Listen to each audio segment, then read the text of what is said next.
اس video میں ہم civil عدالتیں یعنی دیوانی عدالتیں اور اس کی اقسام کتنی ہیں اور دیکھیں گے کہ کون سا مقدمہ کس عدالت میں ہوگا۔ جو ہمارے پاس سول پروسیجر کوڈ ہے یہ ہمیں سول عدالتوں اور اس کی اسٹیبلشمنٹ اور اس کی اقسام کے بارے میں نہیں بتاتا، لیکن جو ہماری سول عدالتیں ہیں یہ west Pakistan civil courts ordinance 1962 کے تحت اسٹیبلش کی گئی ہیں۔ تو جتنے بھی ہمارے سول نیچر کے مقدمات ہیں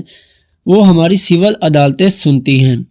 تو west Pakistan civil courts ordinance 1962 کا سیکشن 3 جو ہے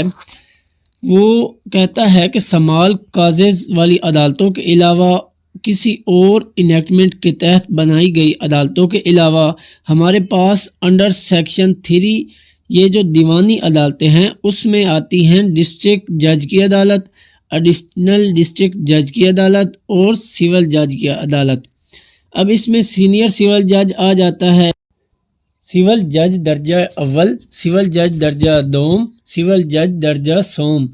تو جو سینئر سول جج اور سول جج درجہ اول ہے یہ ان لمیٹڈ ویلیو تک کیس سن سکتے ہیں۔ سول جج کلاس 2 اور 3 جو ہیں یہ بائی نوٹیفیکیشن اپوائنٹ کیے جاتے ہیں،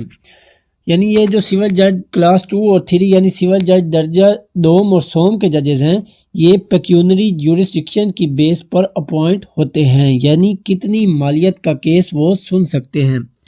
تو جو درجہ اول اور سینئر سول جج ہے یہ ان لمیٹڈ ویلیو تک کیس سن سکتا ہے،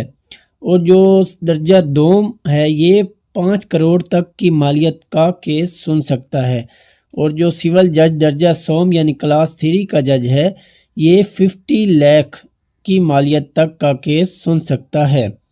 یعنی 50 لاکھ کی مالیت کا کیس یہ سن سکتا ہے۔ اچھا، یہ جو مالیت کا تعین ہے کچھ اس طرح کیا جاتا ہے کہ جو دعویٰ ہم کرتے ہیں اور اس دعوے میں جو ریلیف کلیم ہم کرتے ہیں تو اس حساب سے ہم اس کا تعین کرتے ہیں کہ کون سا مقدمہ کس عدالت میں چلے گا۔ تو چاہے کیس 200 ارب کا ہی کیوں نہ ہو، سول عدالت درجہ اول سینئر سول جج کے پاس اختیار سماعت ہے۔ تو ایک بات یاد رکھیں کہ سیکشن 15 سول پروسیجر کوڈ کا یہ کہتا ہے کہ کوئی بھی مقدمہ سب سے پہلے لویسٹ کمپیٹنٹ کورٹ میں چلایا جائے گا۔ تو سول عدالتوں کی ہیرارکی کچھ اس طرح سے ہے کہ سب سے لویسٹ کورٹ جو ہے سول عدالتوں میں کورٹ آف سول جج یعنی کہ سول جج کی عدالتیں اس میں آتی ہیں۔ اس میں سینئر سول جج آ جاتا ہے اور سول جج کلاس 1، سول جج کلاس 2 اور سول جج کلاس 3 آ جاتے ہیں، اور اس کے بعد کورٹ آف ایڈیشنل ڈسٹرکٹ جج آتا ہے، اور اس کے بعد آتا ہے کورٹ آف ڈسٹرکٹ جج، اور پھر ہائی کورٹ اور سپریم کورٹ جو پاکستان کی سب سے اعلیٰ عدلیہ عدالت ہے۔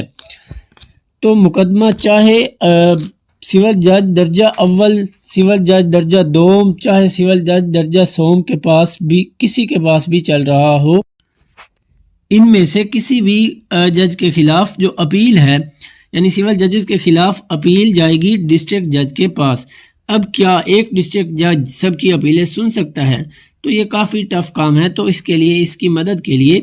ایڈیشنل ڈسٹرکٹ ججز اپوائنٹ کیے گئے ہیں۔ اب ہم سنتے ہیں اسی طرح کہ ہمارا مقدمہ چل رہا ہے ایڈیشنل 5 میں چل رہا ہے، ایڈیشنل 4 میں چل رہا ہے، ایڈیشنل 7 میں چل رہا ہے۔ تو یہ ایڈیشنل ڈسٹرکٹ ججز ہوتے ہیں، مطلب اس میں ایک سے زائد ڈسٹرکٹ میں ایڈیشنل ڈسٹرکٹ ججز ہو سکتے ہیں۔ تو یہ اس کے ڈسٹرکٹ جج کے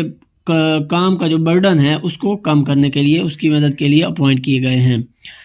اور جو پاورز ہیں وہ تو ان کی سیم ہیں، جوڈیشل پاورز ان کی سیم ہیں۔ اور اس کی جو ڈسٹرکٹ میں ایک ہی ایسا بندہ ہوتا ہے جسے ہم فل ڈسٹرکٹ جج کہتے ہیں۔ اب ہم نے اپیل اگر ان کے خلاف کرنی ہے یعنی ایڈیشنل جج کے خلاف کرنی ہے ڈسٹرکٹ جج یا ڈسٹرکٹ جج کے خلاف اپیل کرنی ہے تو ان دونوں کے خلاف اپیل جائے گی ہائی کورٹ میں۔ تو ہائی کورٹ کے خلاف اگر اپیل کرنی ہے تو اس کے لیے ہم جائیں گے سپریم کورٹ میں، جو کہ فائنل آرڈر ہوگا، جو کہ پاکستان کی سب سے اعلیٰ عدلیہ ہے۔ اسی کے ساتھ اب ڈسٹرکٹ جج کی پاورز کو دیکھتے ہیں۔ تو اس کے پاس جوڈیشل پاورز بھی ہیں اور ایڈمنسٹریٹو پاورز بھی ہیں اس کے پاس۔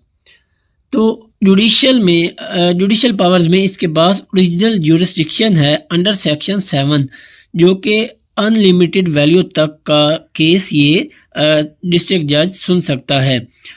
اور یہ سول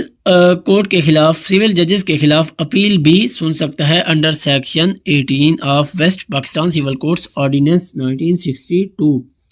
اور ایڈمنسٹریٹو پاورز میں یہ ہے کہ ڈسٹرکٹ جج جو ہے یہ سول عدالتوں اور ان ججز پر کنٹرول رکھتا ہے ایز ہز ایڈمنسٹریٹو پاورز، یعنی ضلع کے اندر ڈسٹرکٹ جج جو ہے یہ سول عدالتوں کا ہیڈ ہے،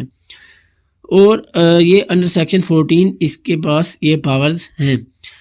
اور ضلع کے اندر ڈسٹرکٹ جج جو ہے یہ اپنے اختیارات کے اندر آتے ہوئے تمام مقدمات سول عدالتوں کو سماعت کرنے کا تحریری حکم نامہ کے ذریعے حکم دے سکتا ہے،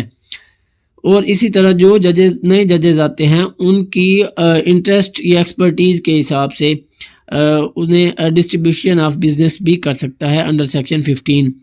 اور اسی طرح ڈسٹرکٹ جج جو ہے یہ ہائی کورٹ کی منظوری سے اپنے ماتحت اپنے ضلع کے لیے کسی بھی خاص علاقے کے لیے یا کسی بھی مقررہ وقت تک کے لیے سول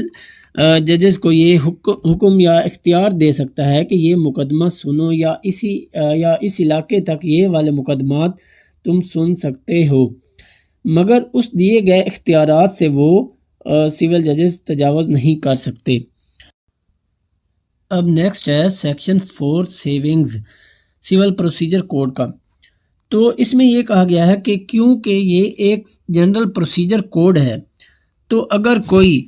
اور اسپیشل یا لوکل لا یا جورسڈکشن یا کوئی اور پروسیجر موجود ہے تو سی پی سی سول پروسیجر کوڈ وہاں پر خاموش ہو جائے گا، لمٹ ہو جائے گا۔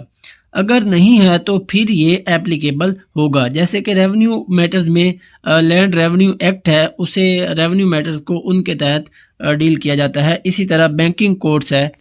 تو بینکنگ کوڈس کو ریکوری آف فائنانس آرڈیننس 2001 کے تحت ڈیل کیا جاتا ہے، یعنی اسی طرح اگر کوئی اسپیشل یا لوکل لا یا کوئی اور جورسڈکشن موجود ہے یا کوئی اور پروسیجر موجود ہے، اسپیشل لا موجود ہے تو سی پی سی جو ہے یہ جنرل پروسیجر کوڈ ہے، یہ خاموش ہو جائے گی، وہ ایپلیکیبل ہو جائے گا۔ اگر نہیں ہے تو پھر یہ سول پروسیجر کوڈ ایپلیکیبل ہوگا۔ تو اس سیونگز کے سیکشن سے ان لاز اور لوگوں کے رائٹس کو پروٹیکٹ کیا گیا ہے۔ تو یہ ایک اوور ویو تھا سول عدالتوں کے بارے میں، اور آنے والے ویڈیوز میں ہم کرمنل عدالتوں کو ڈسکس کریں گے۔